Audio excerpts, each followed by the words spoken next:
تحية طيبة لكم أحبتي المشاهدين. نتعرف على حالة طقس العراق لهذه الليلة.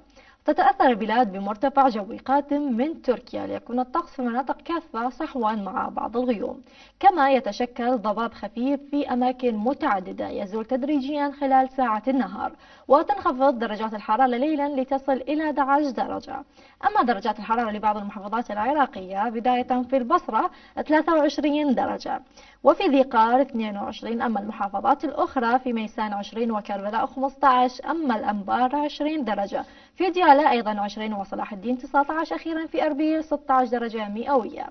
درجات الحرارة المتوقعة لليلة والأيام المقبلة: الليلة تتراوح ما بين 10 إلى 25 ويكون الجو صحو، أما يوم الجمعة ما بين 11 إلى 23% ويكون الجو مشمس، السبت ما بين 10 إلى 24% ويكون الجو مشمس، الأحد ما بين 11 إلى 22 ويكون الجو أيضا مشمس. أما الرياح شمالية غربية خفيفة إلى معتدلة السرعة تتراوح ما بين 10 إلى 20 كيلومتر بالساعة، ونسبة الرطوبة ما بين 80 إلى 85%.